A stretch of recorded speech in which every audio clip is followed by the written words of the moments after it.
सपा सांसद धर्मेंद्र यादव के नेतृत्व में समाजवादी पार्टी ने आजमगढ़ में मनाई बाबा साहेब भीमराव अंबेडकर की 135वीं जयंती।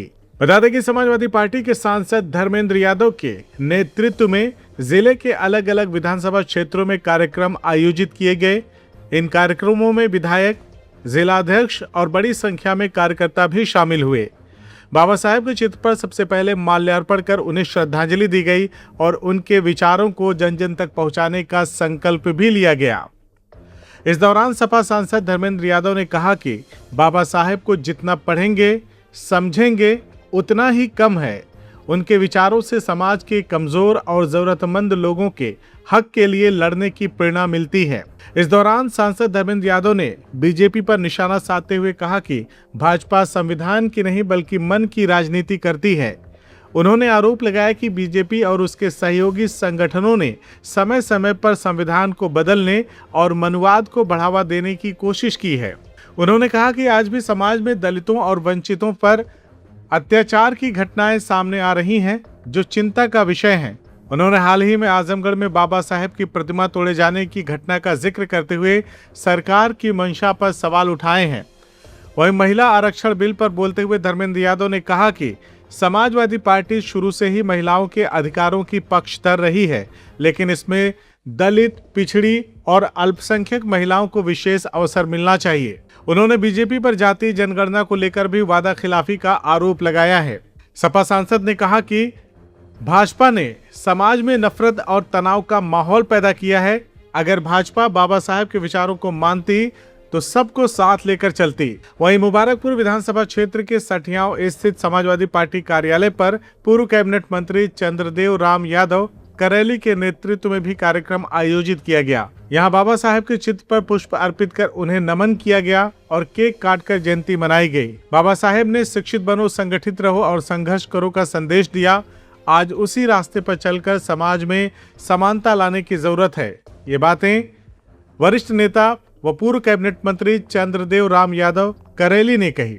कुल मिलाकर बाबा साहेब की जयंती के बहाने आजमगढ़ में सियासी सरगर्मी तेज हो गई है और 2027 के चुनाव को लेकर राजनीतिक संदेश भी साफ तौर पर नजर आने लगे हैं।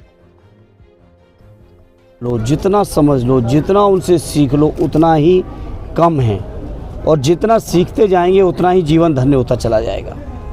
और मैं समझता हूँ जो समाज के जो ज़रूरतमंद लोग हैं उनके हक अधिकार के लिए लड़ने का हमेशा संकल्प बढ़ता चला जाता है जब बाबा साहब को पढ़ने का, उनको सीखने समझने का मौका मिलता है। तो आयोजक साथियों को इस मौके पर धन्यवाद देता हूँ और बाबा साहब की जयंती के इस पावन अवसर की पूरे देशवासियों को मैं बधाई देना चाहता हूँ।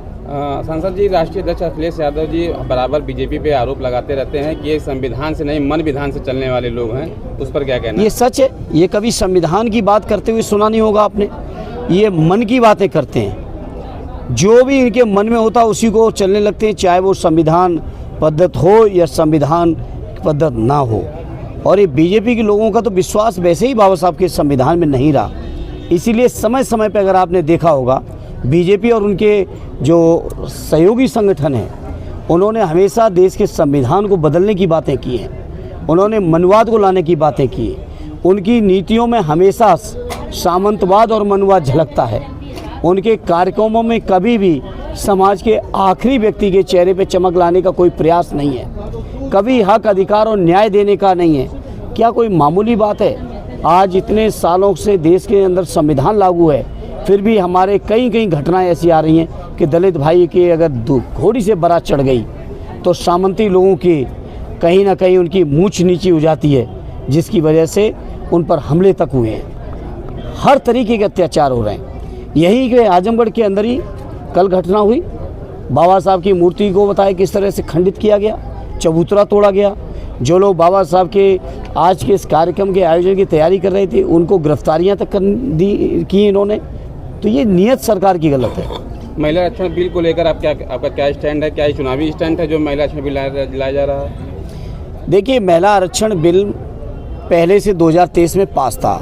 हालांकि हम समाजवादी लोग, और आज से नहीं, जब से महिला आरक्षण की चर्चा शुरू हुई, हम लोगों ने हमेशा कहा कि उस आरक्षण के बिल में जो हमारी दलित महिलाएं हैं, हमारी आदिवासी महिलाएं, हमारी पिछड़ी महिलाएं, उनको भी समान तौर पे हक और अधिकार मिले उसमें, विशेष तौर पे, क्योंकि ये बाबा साहब संविधान में कह के गए हैं कि जो लोग पिछड़े हैं उनको विशेष अवसर की ज़रूरत है, जो समाज में बैक बेंचर है उनको फ्रंट बेंच में लाने के लिए विशेष अवसर की ज़रूरत है।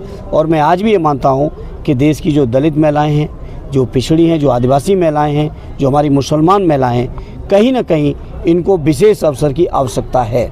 और आप सोचिए बीजेपी के लोग कैसे लोग हैं। इन्होंने घोषणा की कि कैबिनेट में कि जनगणना करेंगे और जनगणना में जाति जनगणना करेंगे।